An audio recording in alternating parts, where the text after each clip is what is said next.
अहमद साहब, जो national action plan है वो उसको भी अपडेट करने की बहुत ज़्यादा ज़रूरत है। हमें शायद उन ट्रू ग्राउंड रियलिटीज़ को उसके अंदर इनकॉर्पोरेट करना पड़ेगा, जिसमें इकोनॉमिक डिप्रीवेशन उसमें एक बड़ा एस्पेक्ट होगा बलूचिस्तान के नुक्ता नज़र से।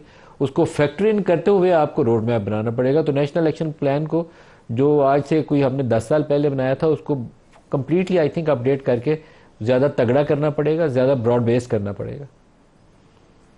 जी, बहुत शुक्रिया। ये नदीम साहब, ये नेशनल एक्शन प्लान एक बार तो रिवाइज हो चुका है।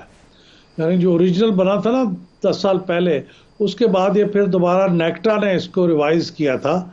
लेकिन ये बिल्कुल एक डायनामिक डॉक्यूमेंट है, इसका रिव्यू होना चाहिए और ये कौमी असम्बली की कमेटी को करना चाहिए।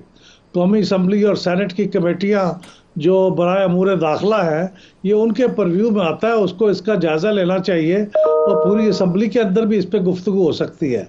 क्योंकि ये देखिए, ये जो बलूचिस्तान का मामला है, ये जो आदमी बंदूक लेके आपके सामने आ जाएगा उससे तो आप बंदूक से ही निपटेंगे, लेकिन बिलाखिर ये मामला तो सियासी मुज़ाकरे और सियासी डायलॉग से हल होगा। तो सियासी डायलॉग के लिए मुझे अच्छी तरह याद है कि अब्दुल मालिक बलोच साहब जब चीफ मिनिस्टर थे बलूचिस्तान के, तो उन्होंने इसी नेशनल एक्शन प्लान के दिए गई हिदायत के मुताबिक जो लोग इंसर्जेंसी में मुलविस थे उनके लीडरों से उन्होंने जाके बैरून मुल्क मुलाकातें की थी और कुछ मामला तय भी हो गए थे। लेकिन फिर उनके रास्ते में रुकावट पैदा हो गई। गैर सियासी कुव्वतों ने उनको अपने सियासी डायलॉग को आगे नहीं बढ़ने दिया।